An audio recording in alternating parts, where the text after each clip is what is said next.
Hey guys, good to see you again. Good to see you again. How you been? Good to see you. How are you? Keep strong. Head of UW. Jeff Baird, who talked on the phone once. Yes. Would you want me to go with you real quick? We're going to just have a stop in here and say a very brief welcome and then Great. Great, thank you. That's great. Hey guys. Good morning. how are you? Yes, good morning. Oh, so this is where the magic happens, huh? Well, You'll see. right here. This is where the talking happens. Oh, the talking happens? We'll take you very soon to where the magic happens. Yeah, that's great. Just wanted to welcome you to our laboratories here, and thank you for your leadership. Thank you for your leadership during this very difficult last 15 months. Yeah. Our state is in one of the best positions, and I think it's your policies, your leadership, and your early support for the importance of testing. And today you'll have a chance to see where that magic happens, where the basic testing is done, and now where the genomic testing is being done. And for going forward, understanding how this virus changes, understanding the genomic aspects, that's something that our expert team will be covering. We'll also give you a chance today to talk with some of the leaders of the Brotman-Beatty Institute who have played a role, along with our UW Medicine Department of Laboratory, UW Medicine Department of Laboratory Medicine and Pathology in the testing. So it'll be a bit of a hands-on. Is the governor going to get to do some testing himself, or? We have gloves. Hopefully, I hope I don't have too many variants on board. We could tell you. Yeah, you could. So today will be a chance to see where the work actually gets done. Great. And then we'll have a chance to sit down and talk about how the testing and the genomic testing is so important as we plan for the next phase of managing the pandemic. Clearly at this point we all are wearing masks and doing the physical distancing, and those proven measures are so important right now. Well, I get it. Coming here to look at your genomic testing is like going to the Louvre for art. I mean, to be in the best place in the world and have it in our state. This is such a blessing. You've been so important to the statewide effort, and now, particularly with your testing on the variants, is so incredibly important for us right now. We're ahead of any other state, any other nation because of the University of Washington Medicine. I just cannot tell you how thrilled to be lucky to be governor, to have such brilliance in our state. And it's going to lead us to the eventual health position, which I believe we will get into. So I'm really excited about this. And I just hope you don't ask for any genomic advice from me. You'll be with the artists who. Well, you could ask my daughter-in-law, who has a master's in biology from the University of Washington. So you can ask her. She's working with NanoString now. So. Perfect. She's probably using some of your techniques. I'm sure so. Yeah. Well, point we'd like to emphasize is your early recognition of the importance of testing, and then the state support for that enabled what you'll see upstairs. Yeah, that's great. Well, we've tried to be a partner side. We look at our state and we just hand the test tubes to the geniuses. That's what we do. I'm glad we got you. Okay, let's go see some magic. Let's go let the geniuses talk. Yeah.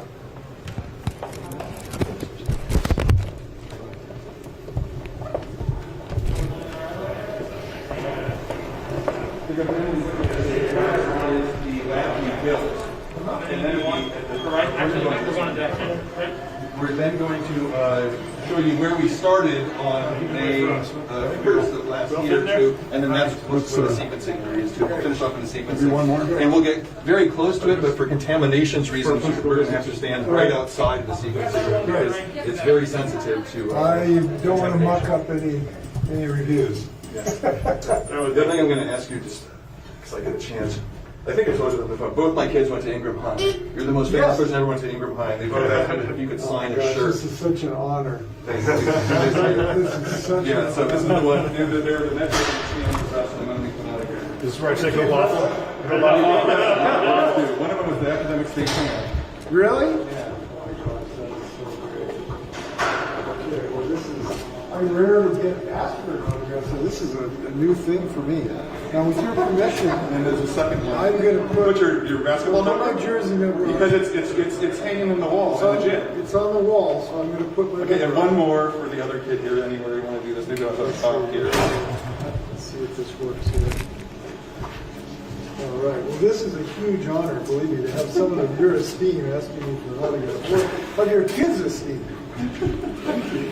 Oh, that's great. Number 33, there it is. 35. 35. 33 is football. 33 is football. Okay, all right, let's go on.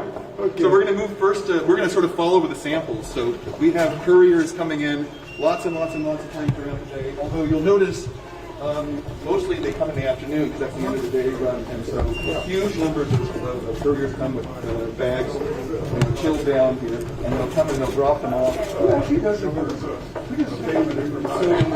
we have a very fancy courier network that goes to multiple times a day to all the community sites. Yep, they work for us too. And then other folks around around here. We coming this way? Around this way here? Or which way do you want to go? We come down this way? Yeah, let's go this way. Just take a right. So, trying to get white balance as we go. It's like, well, that was a weird, like, yeah, it was a weird night. You've been doing it all. You probably in the news. You've seen probably Alex Manning before. He developed Yeah. This is really a team. I'll let everyone briefly introduce yourself. Hi, I'm Craig Pepper. Craig, good to see you. Manager here. Brad, nice to see you. Angela, you? Angela, good to see you too. Melissa, yeah. Alex. Alex, good to see you again. This is Patrick Mathias. My vice chair of operations here has really been instrumental in putting something together. Why don't you just let us know how this stuff get in here? Yeah. So I'll take you through the life cycle of a sample from one of our community testing sites that we co-developed that workflow with the city of Seattle. So when someone thinks that they need a test, they have access to the internet. They will Google COVID testing, and the King County site will come up. And they have a large list of options of different sites that they can go to get tested. Sign up very quickly. It just requires some information. You can schedule an appointment. If you don't have access to the internet, you can call the King County or the City of Seattle, or you can just come and walk in, and we see lots of walk-ins on site. So the site folks on site will register you. It all goes through a software system that we contracted with called Solve. Very easy to use system, and then when they're on site, they will check their identity. The most important thing from our perspective, we want to make sure we have the right sample for the right patient. So there are multiple checks. They will be registered, and then we have labels that we label the samples with. This is an example of the tube that we use at one of our community test sites. And so the patient actually gets a corresponding label QR code that they can use to retrieve the results. Take a picture with your phone and it just shows up. It's such an incredible technology. And this was all developed and written sort of in real time as we needed it. Yeah, well, talk about a rapid response. We should send you to put out house fire. You guys are so fast. Yeah. So what you're seeing here also this was not at all UW Medicine space, and this was all redone and rebuilt, and everything you see here. This was a sort of another research space that had to be cleaned out. The contractors have come in all during the safety part of this. You can take a look at it. It's a little quiet now. Hi. It's a little quiet right now. These are the folks who are in here logging the samples, and we do a lot of business, but just doesn't happen to be right now at this time because we get so much of it done, in the afternoon and in the evening. So we get very busy during the evening shift and overnight as well. So we will take in thousands of samples during the day, and then our goal is to have results out by the next morning for everyone who's come through the community test sites. I know that the turnaround time is so important to people, right? Hours make a difference in people's lives. So the fact that you're doing this so quickly is of huge value to families. Huge. Absolutely. And, we tried to optimize as much as we can to get results out as quickly Well, as I got to possible. tell you, I'm impressed with the system you've developed because to turn around in hours instead of weeks is amazing, and it's so important to these families. So thank you. Thank you. Including ours. Great. We've been amongst the best of really any sort of urban area in the country in terms of community test and turnaround times at UW Medicine in specific. So we really emphasize that, prioritize that. Yeah. Well, we're going over to Amazon after this. So no, I mean, it's a lot of like. There you go. And so I guess we can walk around, and Keith can actually introduce you to some of the analytics. Once the samples are logged into our information system, the orders flow into our analyzers, and then we can load those up. And we have a variety of different analyzers. Thanks to a lot of state support. Yeah, well, we've been trying to help. Yes, we really have, and it's been very, very helpful. See one of the analyzers then? Yeah, we'll just go to each of the rooms along here and see what we see. We'll show both some of the instrumentation and the antibodies and PCR. And then, so we also do pooled testing. That's something Yes, indeed. that's really helpful. We're still intensely interested in that going forward, especially with schools. We had a briefing yesterday about our school testing protocols Yes. that are going to expand, I think, significantly as more schools come back full time. Yes. Yeah. So 32K, and I got like 9,000K. We were actually the first lab to be doing this clinical work. But because I assume you were involved in this, that we can get approval through the Washington Department of Health, and it doesn't have to go through FDA. And it was the FDA, so it's the folks from I think Yale who got FDA approval that made all the news. Right. But we had been doing it for We've been doing it for before what? that. Yeah. Once a pool pops positive, these are the instruments that we confirm the individual positives on. In here too. So are all bought, since we did none of this existed. what percentage of your tests are pooled at this point?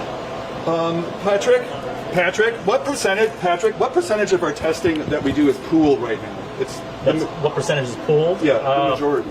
Majority, probably about 2/3 of the testing that we're doing Yeah, is pooled. all the community sites that we're doing is pooled.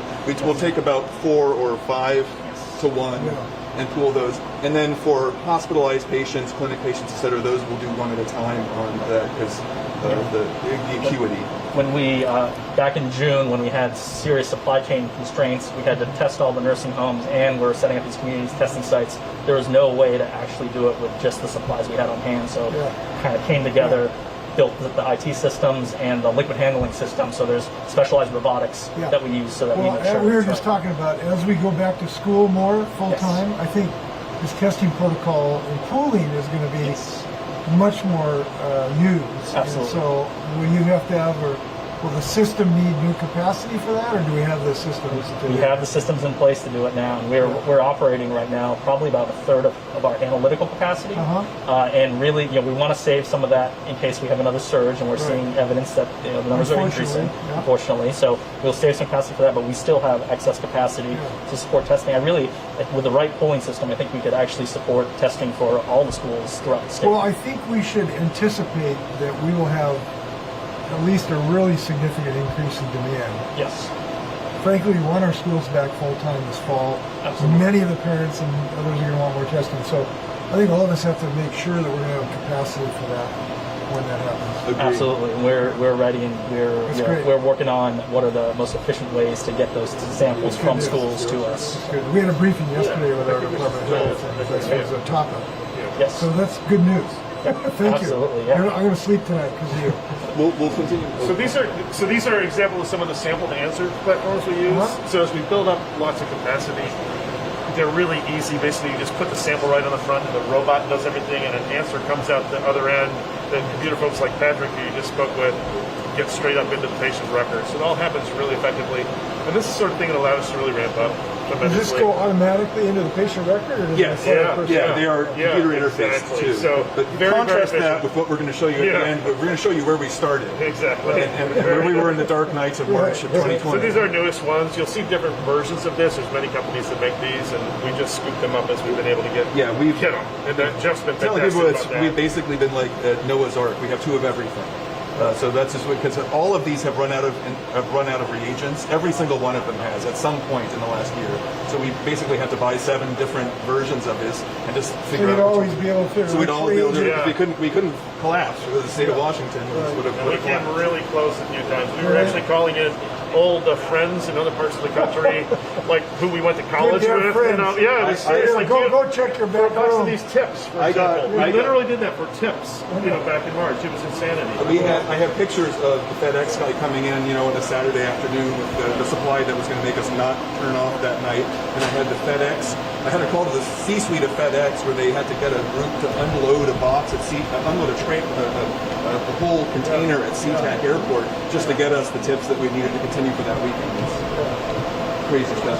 What do we do with the next one? Well, we always wanted to get tips. Yeah. Horse racing. That's the next one.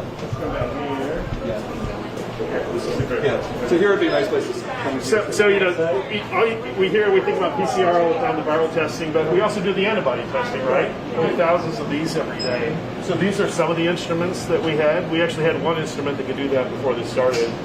Now we have about 6. So it's just more and more demand for everything. But the other thing we're doing really fun with this is that we were funded by the Paul G. Allen Family Foundation to do a statewide sero survey Right. that we're doing right now. When So your we're- first testing, Sorry? your first testing was done as part Exactly. of that. Yeah. was it not? Yeah. Exactly. So there we're looking at just randomly selected people who has COVID right now, and then who has had evidence of past infection, and then who shows that they've had their vaccine. We can actually tell those apart. I'm going to look forward to your results, as will the world.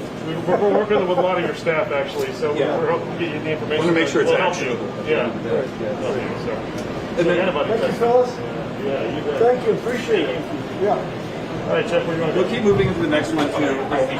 The next ones are just the sexiest instruments. They glow blue, and so they're fun to look at. But these are our first sample to answer ones. These are the ones that we bought, right? The first ones that really got us to the point that we could actually put stuff in there and turn it on. Right? I actually loaded the first sample on myself. Actually, I was working. Yeah. So was this off the shelf? This was off the shelf, and these were, because we were first in Washington, Right. these were still available. And so we actually bought one in So you were March, and we lucky actually to got get it. And then after that, it was a year before anyone else could get one. Right. But this is the last one that they could really sell, so we got them in here. And Well, really you're, appreciate it. I mean, again, coming back to this, being so early like that, we're so lucky that you were Yeah. farsighted. Luck is a chance. No, I'd it's say. luck, but you're Not good first. luck, yes, No, luck, but- yes. But taking information from the Allen serology testing, that was your own initiative. That took initiative, took some risk We taking. started preparing in January. I mean, in January we started to get ready. We were ready. When the sequence of the virus came out, we started Right. making our test. What I'm trying to say is that was not a routine thing. It took chutzpah and a little innovation by you, and that's what I want to thank you for. You did. Yes, Thank you. Thank you. Too. So, and then just one last area here upstairs where we used to be sequencing. Looks like it.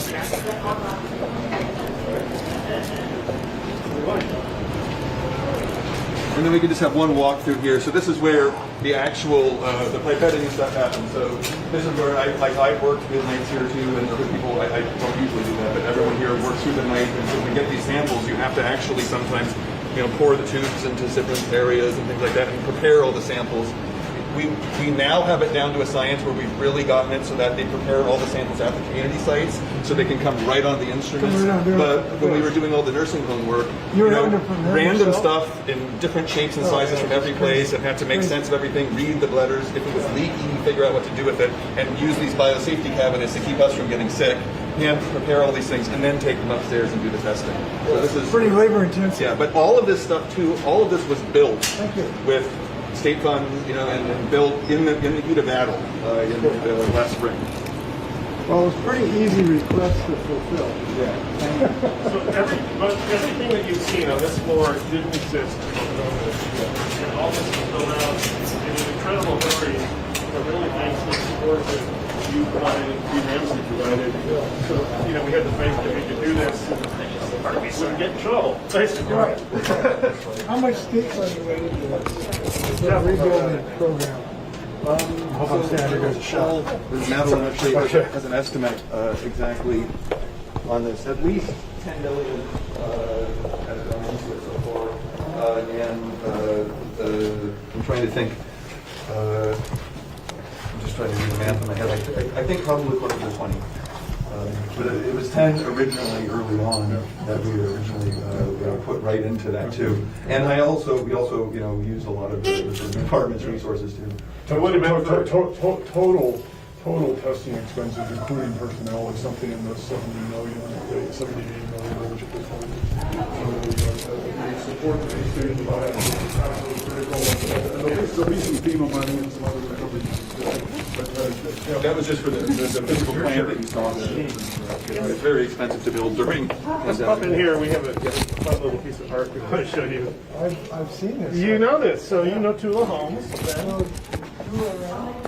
Tula's not around today. That's too bad. Yeah, but Tula reached out to me because we were both alumni from Duke. Yeah. And said, here's some art, we'd love to give you. I said, well, I can't take a gift, but Jeff pointed out that we could certainly put it here in the lab, and we thought, how inspiring for everybody to come in every day and see this. And I love wear the her- masks I and- love her art, and she has described to me how she does this art with the orange underlay, and it's just really expressive. These eyes these eyes are Washington's smartest eyes of all these folks. And I just love what she's done. Now, I'm particularly find this one very fetching right here. There you go. Yeah. There's a certain charm there that is pretty appealing to me. Yeah, no, this is great, and it's a very diverse state. You know, what's kind of neat about this is that one of the coolest things about our state is how diverse it is. Right. I mean, every state's great, but you know, yes, we do miss Tula. Tula has a request that Okay, you wanna have a hold good this up picture? and get a picture of you with There we go. There we go. Yeah. You know, it was really, I'm just saying the state is so diverse, and this is represented in this painting. It's one of the reasons I like this collection, because it's such a great virtue of our state. And she was really nice because she showed us the different stages of doing treating me. So I got to see the first coat, the second coat, and I didn't age at all during the process. It was awesome. So there's the key is right behind on this Oh, one. great! To know who Oh, this everybody is cool. It's right out there. Yeah. And actually, the picture of Governor and Mrs. Inslee are on Mrs. Inslee's Facebook page. That's the cover page. Oh. Yeah. Yeah, that is really cool. Well, to me, they're all Washingtonians in my book. There you go. Yeah, if not them, then their relatives. Okay, we'll continue on this way, and we'll now see where it was on the dark nights in last March. So everything up here is what we had before COVID. There's a lot more people and a lot more instruments in here. When you do these tests by hand, not those big sample instruments, but when you break it out into those little pieces, and that's what we invented starting in January. Right. They end up here, and these are actually the PCR instruments that actually amplify that nucleic acid up so you can detect it and see the fluorescence that actually flows in these instruments. So you see it. It happens here, and maybe before we had 10, and now it's 20 of these things or more crammed in as much as they could. There's a graph here. What is it? Can I look at this graph? Oh yeah, absolutely. So what is Please it? don't take any We can pictures do no of pictures. anything. I So won't. this is the glowing in the dark. So as it amplifies sequence, and you'll hear about this too. As it amplifies the sequence, at some point there's a signal that's positive. That means it amplified it, and when it hits and goes over that line, that's a cycle of PCR. So have you ever heard the CT or the cycle threshold of PCR? It's a surrogate for how much is there. So these people, they had a lot of virus there, and these people had a little virus there. And so it was easier to amplify here because there was a ton of virus. And so we use that information to know, did you have a lot of virus there or do you have a little bit of virus there? Amazing technology. Yes. Just incredible. Yeah. Well, I'm glad you weren't daunted. Trying to be very cautious of HIPAA. I wouldn't go that far. We're going to just Not daunted enough that you we're give going up. to come into here. This is sort of kind of ground zero of where it all started. In those very early days, when FDA told us we could actually start the test, you remember that whole story, right? Where we had the testing, we weren't allowed to do it. Those are the tips you can't get. Those are them. That's them. That's what everyone was talking about. Those Right, things. those are the tips. Yeah. Those are the tips. All right. But when those first Washington cases came in, and then the people we were worried might have it, they went on to these robots that actually took the nucleic acid out of the virus. Then it went over into these hoods, you can see surrounding people, and those PCR reactions were actually set up, sometimes by hand, literally, before they went into those instruments. So it was a very manual process. Lots of the folks that you've met were here, a couple of them nearly 24 hours a day for those first few days. I mean, it was really insane. But this is where we could do, at the beginning, about 1,000 a day. And now that's grown to where you could probably squeeze out 20,000 if you Really? wanted to. Yeah, at least 20. Yeah. That's great. And then where the samples came in, remember the big room we went into first with that long area for specimen receipt? It's these two things. That's where everything was accepted. When you were going out the piles of stuff on the site, and then in these hoods, people would be pouring samples and stuff. But all that work got done right there, and you can imagine it was very stressful. When you started, first days of this, the piles of paper were coming in and the hand and tubes were across. Did you have a vision you'd be able to get to where you are today? Was it clear to you were going to be able to do that? Well, we Is it threw out uncertain? numbers. We threw out numbers. Aspirational, though. Let's get to 5,000 a day. Let's try to get to 10,000 a day.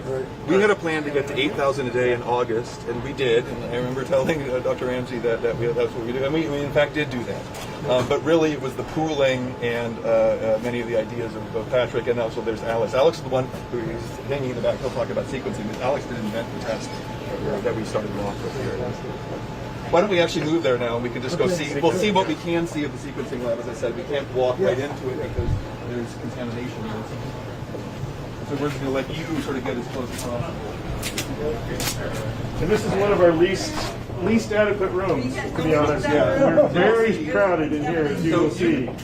You can stand. You can go, please go right up. Please go right up. They'll show you how All far. the way until that. You can stand on the sticky stuff, Yeah, but you can't. If you want to go past the sticky stuff, you have to wear the We gown. have booties and gowns if you wish to. And so, This is good enough. This is good enough. Yeah, so this is our sequencing operation. This is the end of it. A lot of the work to get here happens, in other parts of the lab. So we have our sample to get tested. Once you have a positive sample, you want to determine what's the sequence of SARS-CoV-2 in that sample, so you can determine whether there's a variant, what mutations are there, and so on. So that's the work that we've been trying to do. We essentially started off with just one instrument, the MySeq, the little one over there.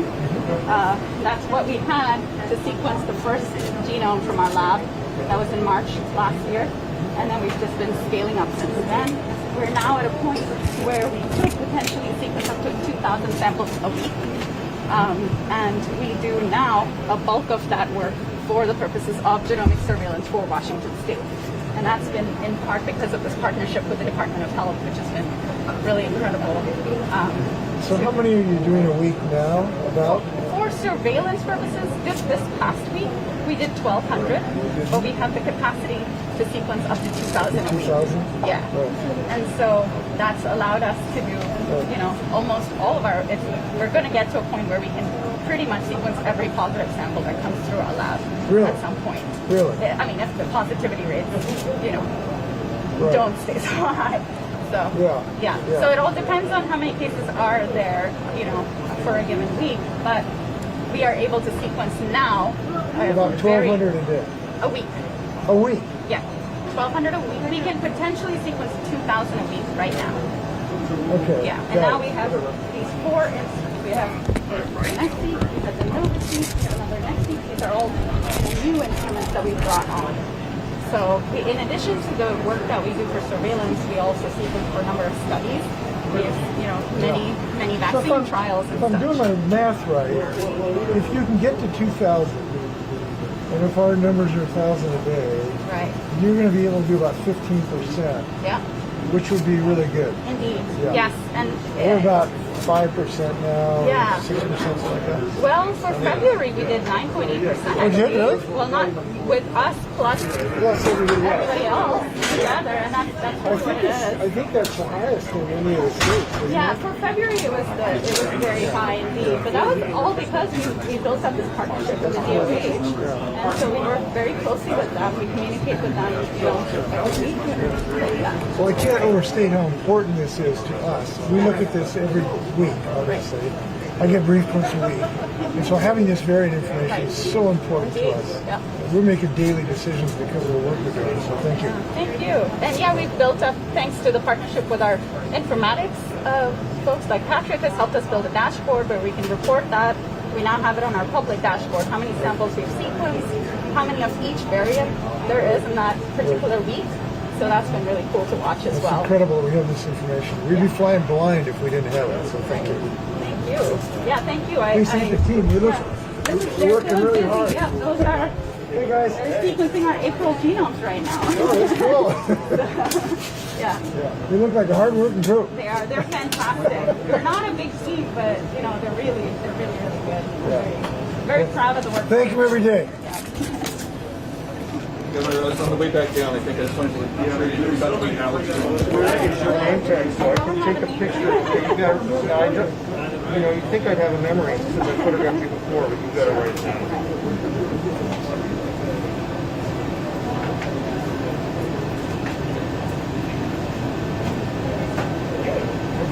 Writer.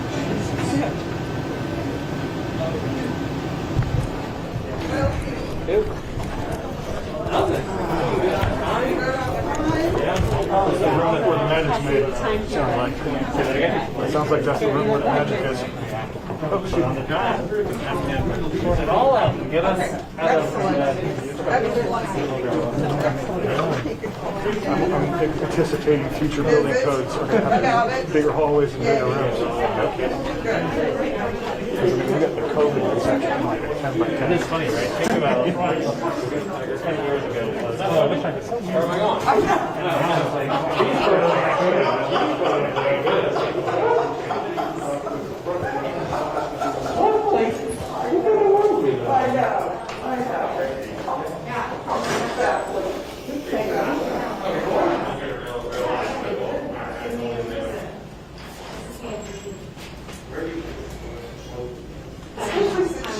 How's that?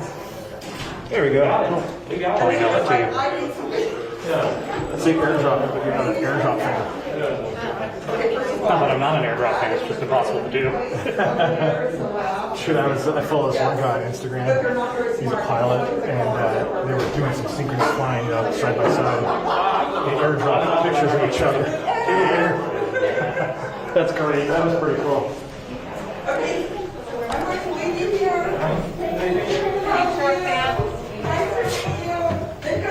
Thank you.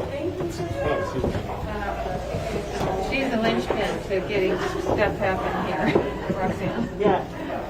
She's been my partner. She sounded like she knew the tour when she gave us the walkthrough at the beginning. Do you really have a Volkswagen?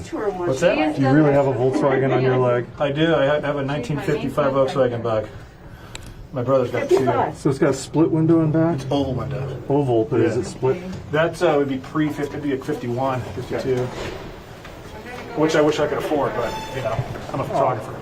And then we were going to have some time for him to answer questions from you guys afterward if you want. Perfect.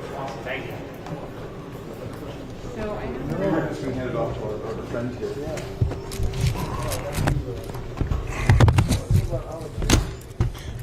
There's some people that they don't. They already built it. Yeah, I think they probably heard that you're coming. I don't know if we got another place or not. We're just tenants here. We don't. Yeah. They were good partners, though. They helped us find the space on the second floor. So we were able to go in. Made that happen very quickly, so they were good partners. Well, were we going to say something to the press? Or Yeah, was that the plan? you could do that now or have a conversation with folks So here, whatever you We're prefer. going to have a little conversation with them. That was for that, and then you have any time to talk to the press. Well, yeah, I hope you guys are going to stay. So you Well, I'm happy to, yeah, we're happy to go. So did you want to sit? either way, I'll do that. We have to sit Table? here. Yeah, it depends. I don't think he's going to sit. Does it work for everybody to sit here? Together, so.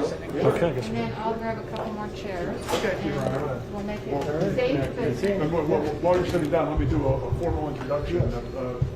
Jay Sundari is the founding director of the Brotman Media Institute. Worked with Jeff Brotman and Dan Beatty and the families and set the Brotman Media Institute up just in time to create what became the Seattle Flu Study.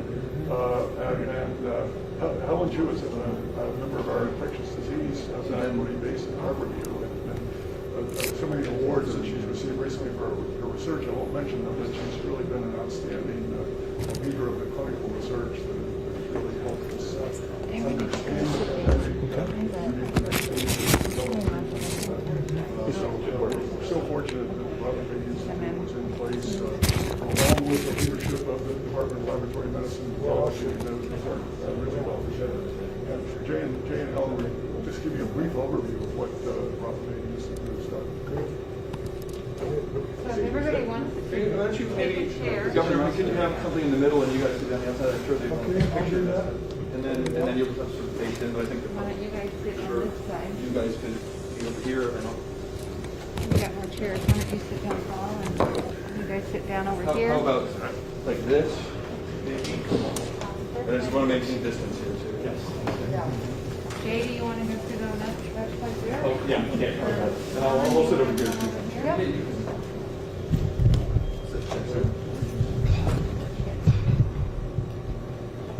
That work for people?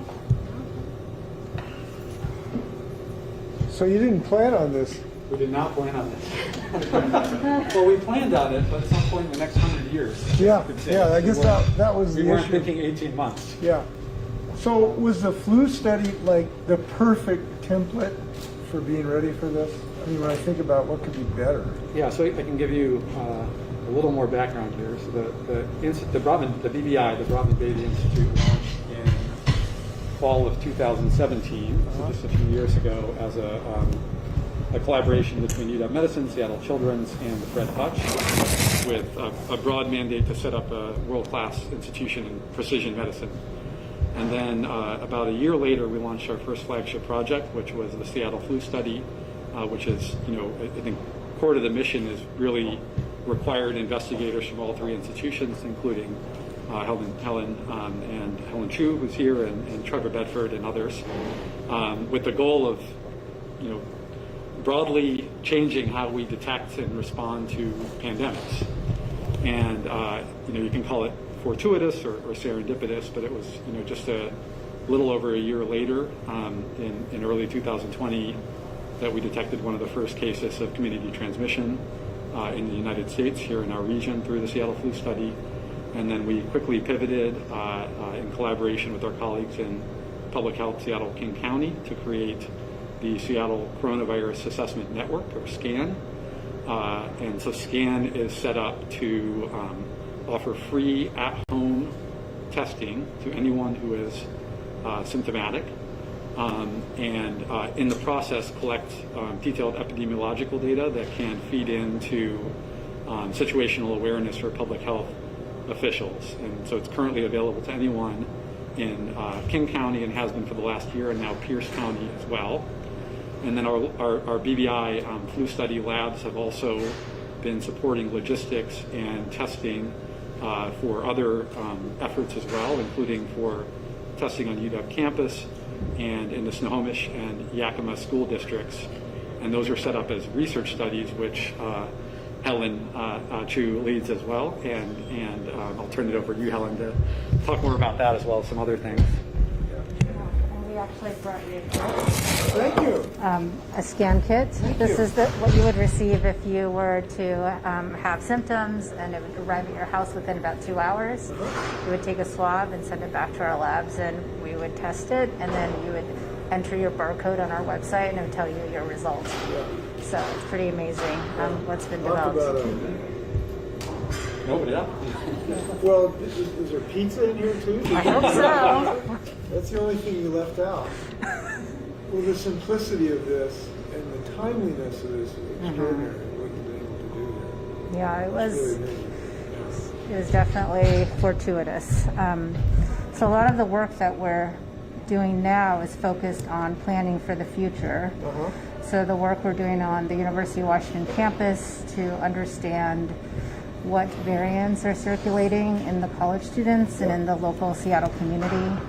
And then we're also working with the public schools in Snohomish, and then also just received a grant to work in the Yakima Valley, to work in the schools there in fairly underserved communities, and to bring this type of testing there. Well, that's fantastic. So we'll be piloting that over the next couple of weeks, and then in the fall, the plan is to be in the Yakima School District and cover most of the district with testing. And then also we are working on a vaccine trial in the college students at University of Washington, along with 12 other sites nationwide. And what is that trial? Tell me about that. It's called Prevent COVID-U. It's funded by the NIH. It's led by Dr. Larry Corey, who's based at the Fred Hutchinson. And then the goal of the trial is really to understand whether a vaccine can prevent carriage of the virus, even if you don't have symptoms.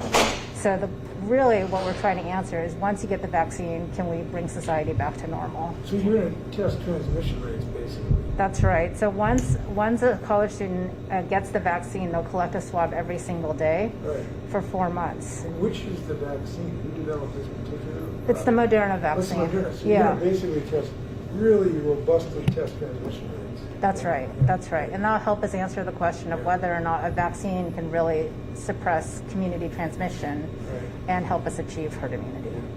Well, this is a little bit of a soapbox, but I continually try to remind people that right now we got to keep wearing our masks and be outside, and because we don't have a full answer to that question.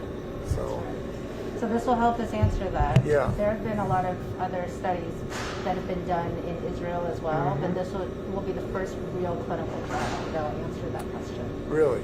That's really exciting. So what is the time scale on that, you think, on that study? We've already started. So we started enrolling about 2 weeks ago, and the goal is to have all of this completed by the end of the summer. Right. Oh, that's fantastic. Yeah, well, the world awaits. Me too. The world's eyes are upon you. So we'll see what we find. Yes. Yeah, so and I think a lot of the other work that we're doing, especially at the Bratman-Beatty Institute on sequencing, will help us figure out if the vaccines will protect against the new variants. We've also done a lot of work in partnership with the Fred Hutchinson to look at people who've gotten the vaccine versus those who got the infection to really see how well they deal with the new variants. Yeah. The vaccines look really good. Yeah, so. that's good. Yeah, it is. Yeah, it's good. We're hearing good news, so keep it coming. So, I think a lot of the work that's been developed over the last 2 years as part of the Seattle Flu Study and the BBI will really give us the infrastructure to help us better prepare for this one and then also for next time. Well, I know it seems macabre, but I would think people of your skill set and your profession are thinking, what an incredible career opportunity to advance human knowledge. I mean, you hate to think of a pandemic as an opportunity, but the work you're doing is incredible. Certainly our kids know more about epidemiology than probably They kids of certainly, other generations. No question about that. No question about that. So, you know, the scale of achievement in the science is so mind-blowing to me. I remember my father was a biology teacher at Garfield High School, South High School. I remember him explaining to me Watson and Crick's discovery when I was probably about 10 years old. He tried to get those concepts to me. And to think in my lifetime, what you're doing now, in a real time, available to everybody technology, it's unbelievable what you're achieving. So I'm thrilled to see the work you're doing, I'll tell you that. I know a lot of people are accommodated. You've also made it so logistically possible, too. I mean, this is not like, this is science for the masses. That's what's impressive to me, being able to, in a few weeks, make it available to the masses. Yeah. That's pretty impressive. It was a lot of work, but really, this team that you see milling about here is the people who put it together. Yeah, that's great. I think we were going to have the governor take a couple of questions. Sure. Do we want to do that stand? I was thinking we could just do the medicine sign, and then if anybody wants to join the governor. Hey, Jay, looks good. How would you like to stand right here? Yeah. And that way you got some of the. Well, let's get the University of Yeah, that's exactly what we're doing. Probably pull that over if you need something. If it's further back, it'll look better. So come this way, Jay. And have you stand right there. Here you go. And perfect right there. Fine. Kind of stuff up. Because we're a bit taller. Here you go. And you can just, there we go. Come on. So Sandy, if you want to ask questions. Yeah, jump in. Governor, just first of all, how crucial is the work of what you've been able to see today? How crucial is the work that these folks do over here at UW Medicine? Well, what's happening here at the University of Washington Medicine and BBI and the Hutch is the world's best collection of scientific talent in the world today. And we are so blessed to have it. We were blessed early when Jeff and his team could come up with this testing in just days to make it available, first in the nation. It was helpful in the middle where it made these tests broadly available. And now, late, and we hope this is late in the COVID pandemic, we now have the world's best testing to determine what variants are in our state. This is absolutely critical, and we should be very proud. The state of Washington today has the most information about the presence of these variants of any state in the United States because of the work they're doing. And we have to make these decisions every day about how we handle this pandemic. So what I can tell you is that we are such a fortunate state to have the brilliance of these folks with world-class talent. What's your biggest takeaway from your tour today? The pace of innovation that this group of people have been able to achieve, it is stunning. To go from last January where we started, where people were hand coding and handing tube from one place to another, to now have these automatic systems. And today being able to do maybe 10, soon 15% of all the positive tests to find out the variants. This is critical to my decision making in the Department of Health, to know about how broad scale these variants are. Our decisions we make in our state and our country have to have this information, and we've got it big time. I'm the luckiest governor in the United States today because we have the University of Washington Medical Center doing this kind of variant testing so we can make intelligent science-based decisions. The rest of the states are trying to catch up with the state of Washington. We have a lot to be proud of here. President Biden mentioned $1.7 billion going to variant testing or expansion of variant testing. How will that impact Washington? Will it at all? Well, I hope that it will allow us to use some federal funds instead of state funds. We have put in lots of state funds by the millions of dollars to get these efforts going. Now, that was an easy decision because we recognized early the brilliance that was here at the University of Washington. So that was an easy decision. It will help us. It will take some of the financial load off of us. But I really don't think we've ever been cheap in our investments here. We've recognized the value taxpayers get for these investments, and we'll make sure they've got what they need. You mentioned yesterday, Governor, that you're starting to see some signs of a potential fourth wave here. There's a huge debate nationally over how it's going to play out, if it's going to be very significant. What are your experts, what are your modelers telling you about what's likely to happen? Well, excuse me just a second here, if you will allow me here. It's an important call, but you're more important. So. It was just a Congress. It was just a congressman. So. Well, listen, here's what we do know. These waves are extremely troubling because we know they've existed. Look at what's happening in Michigan today. They're getting hammered with problems in their hospitals and the like, with infections, I don't know, 5-6 times more than our state. And they've been on almost a vertical explosion in the number of cases. We know this can happen because it's happened to other states. That's number one. Number two, we know that both our case numbers, our positive case numbers, and our hospitalizations have been growing the last several weeks relatively significantly.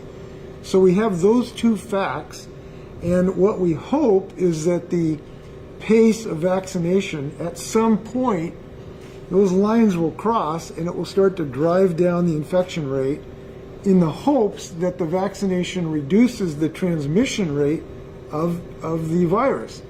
But to the extent it does that, we're having further research to find that question out. Here, Dr. Chu and others are doing research we hope to have by late summer to actually have the answer to that question. So there are many, many unknown questions here, but the one thing we know is our cases are growing dramatically, our hospitalizations are growing significantly, and we know that other states are getting hammered. So we clearly are in the danger zone. Now, we obviously are asking everybody to get vaccinated, make sure all your loved ones get vaccinated, please wear a mask, please go outside where it's safer. And if we do these things, those are the things we know to do. So clearly we still have major, major concerns about this virus. To what extent do you think, or is it known, whether the variants are driving that increase in cases? I think that there is a pretty good consensus that variants are a part of the reason the numbers are going up. And we know that the variants are significant percentages in our state. Don't hold me to this total number, but it's over 50% now of variants that are not the original type of the virus. There's two major part of those new variants. We think that one of those is more transmittable. The other is maybe a little more questionable, but these are more than 50% of the new varieties in our state that are already, and they're growing significantly. They're squeezing out the old original virus. So this is a significant concern. Now again, we come back to the question, as the vaccine rate percentage increase, how much will that reduce the transmission rate of the entire pandemic? That's a bit of an unknown. We certainly have our hopes, but we still don't have certainty in that regard. So till then, look, we all got to wear masks and be careful. Some counties are going up or inching closer toward those figures that bring them back down to phase 2. Would you want counties, if they go over before, say, the 3-week observation period, to voluntarily move back in phasing, or wait until you or the state makes that determination? Well, under our system, local communities can make their own decisions. Local health departments can make their own decisions. So if County X Health Department believed it was necessary to change the protocols tomorrow, they do have the authority to do that. They don't have to wait for the state of Washington. And so far we've had quite a bit of consensus about between the state and the local departments. We were on a call this morning with Dr. Chen, the Pierce County Health Director. he agrees with us that Pierce County is receiving the pro rata share of vaccine, and that we can't depend just on the vaccine to beat this pandemic. We still got to depend on the mask, social distancing, taking it outside.